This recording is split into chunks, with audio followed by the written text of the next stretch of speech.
Selamat pagi anak-anak semuanya. Bapak berharap kalian semua dalam keadaan sehat dan tetap semangat. Nah, sekarang kita kembali lagi belajar secara daring dalam jaringan. Dalam pertemuan pada hari ini, kita akan memasuki pelajaran teknologi informasi dan komunikasi atau disingkat TIK di semester kedua. Di video sebelumnya, kita sudah mempelajari pelajaran ketiga perkembangan komputer, subbab perkembangan teknologi komputer.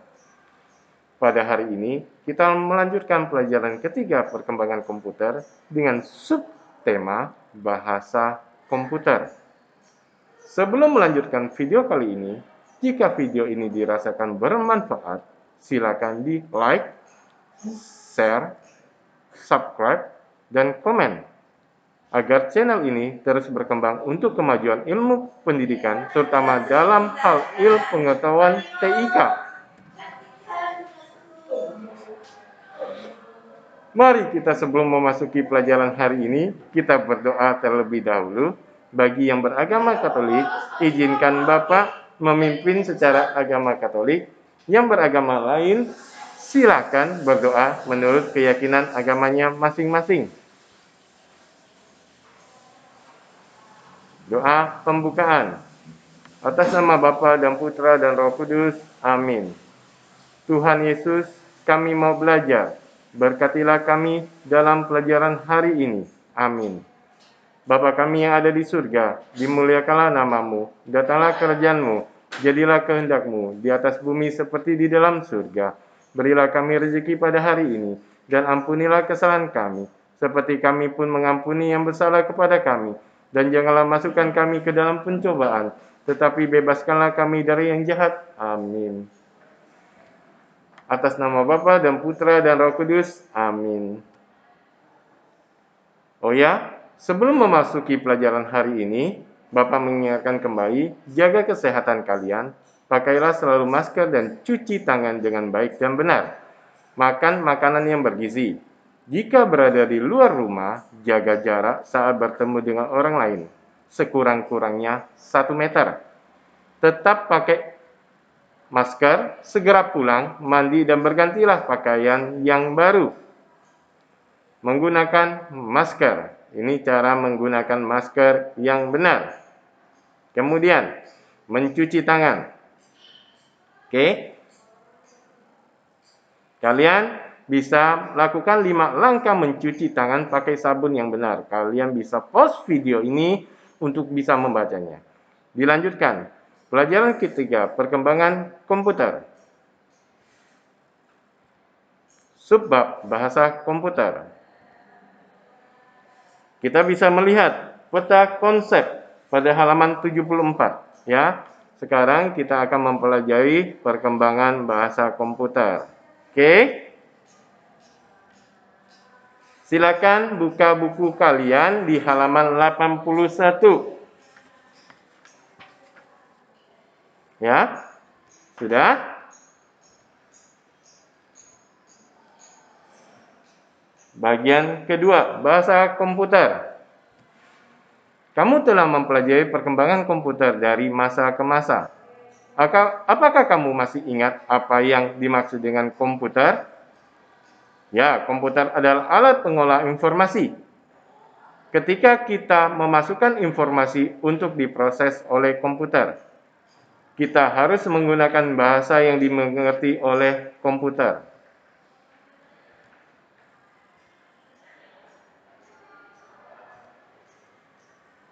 Satu-satunya bahasa yang dimengerti oleh mesin adalah bahasa mesin.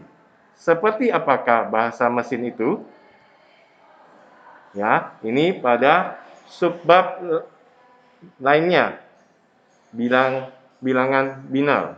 Ya, bahasa mesin adalah sekumpulan bilangan binar yang dapat dibaca dan dipahami oleh komputer. Komputer hanya akan memahami perintah yang kita berikan dalam bentuk bilangan binar. Apa sebenarnya yang dimaksud dengan bilangan binar? Sistem bilangan binar ditemukan oleh ahli matematika Jerman bernama Gottfried Leibniz. Sistem bilangan binar atau sistem bilangan basis 2 adalah sistem penulisan angka dengan hanya menggunakan dua simbol, yaitu 0 dan 1. Sistem bilangan ini merupakan dasar dari semua sistem bilangan berbasis digital.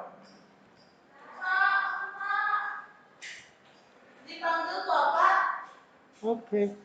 Dalam kehidupan sehari-hari, kita terbiasa menggunakan sistem bilangan desimal dengan angka-angka dari 0 hingga 9. Namun, dalam sistem bilangan binar, kita hanya dapat menggunakan angka 0 dan 1. Perhatikan susunan bilangan berikut. Ya, kalian buka halaman 81.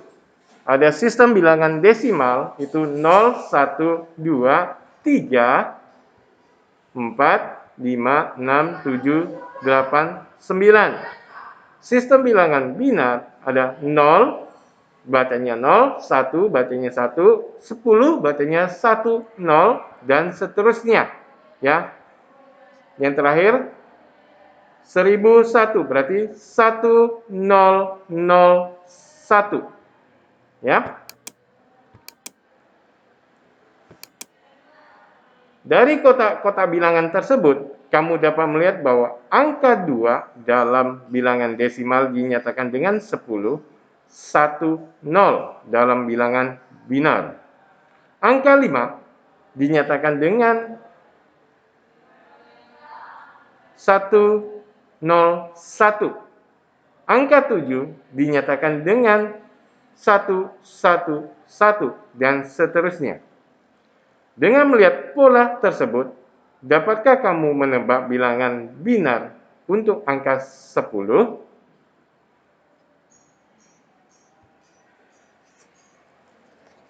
Semua informasi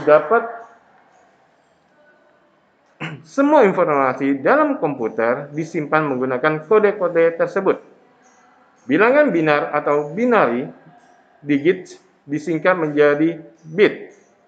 Bilangan binar di dalam komputer biasanya disimpan dalam kelompok berisikan 8 bit yang disebut byte. Ya. Kita lihat. Bilangan binar atau bit lalu berubah menjadi sekelompok bilangan binar biasanya 8 disebut bita. 8 bit sama dengan 1 bita. Ya.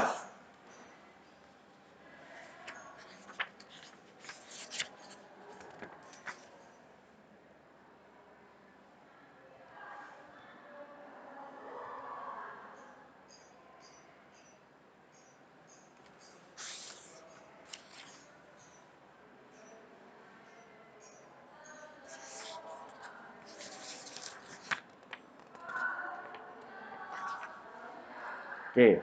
Bahasa yang dapat dimengerti oleh komputer hanyalah bahasa mesin. Namun, bahasa ini sangat sulit digunakan oleh manusia. Coba ingat kembali permainan bilangan binar yang telah kamu lakukan pada halaman 82 sampai 83. Oke, sudah? Kalian coba buka lagi buku kalian ya. Kemudian, pada permainan, kamu mengetahui bahwa bilangan binar untuk angka 8 adalah 0, 0, 0, 0, 1, 0, 0, 1. Bayangkan jika kamu harus menulis tanggal lahirmu dengan bilangan binar, sulit sekali, bukan? Bilangan binar merupakan bahasa pemrograman generasi pertama. Selanjutnya, cara programmer mengembangkan bahasa pemrograman yang lebih mudah digunakan. Bahasa pemrograman adalah bahasa yang digunakan programmer untuk membuat program.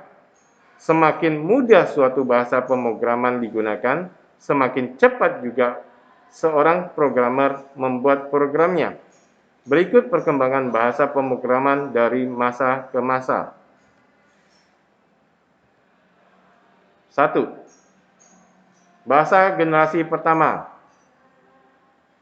1GL, termasuk bahasa tingkat rendah yang menggunakan sistem bilangan binar, yaitu 0 dan 1. Bahasa generasi pertama adalah bahasa mesin.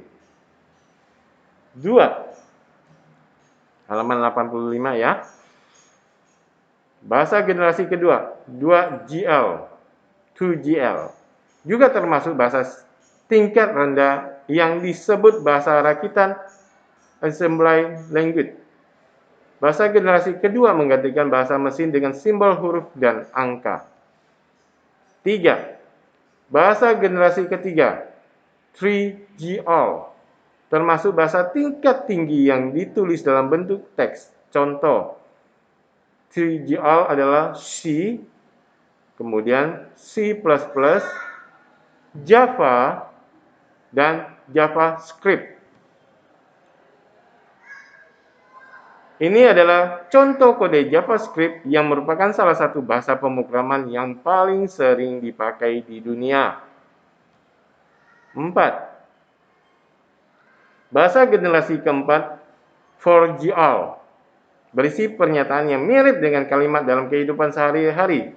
Contohnya 4GL adalah Perl, PHP, Python, dan SQL. 5. Bahasa generasi kelima, 5GL, dirancang untuk membuat komputer mampu menyelesaikan masalah tanpa programmer.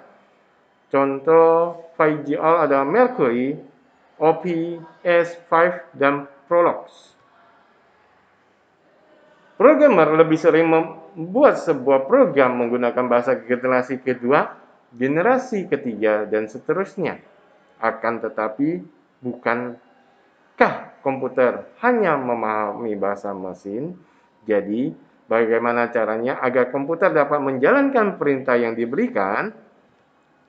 Agar komputer dapat memahami bahasa yang digunakan programmer, bahasa tersebut harus diterjemahkan dulu ke bahasa mesin.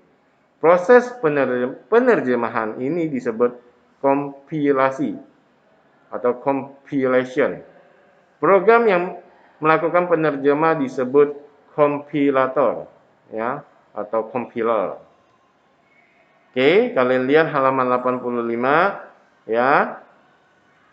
Ada programmer menggunakan 3GL, lalu ada disempurnakan lagi oleh kompilator generasi 3GL menjadi bahasa mesin, lalu dapat terbaca pada komputer, itu komputer memahami bahasa mesinnya, ya.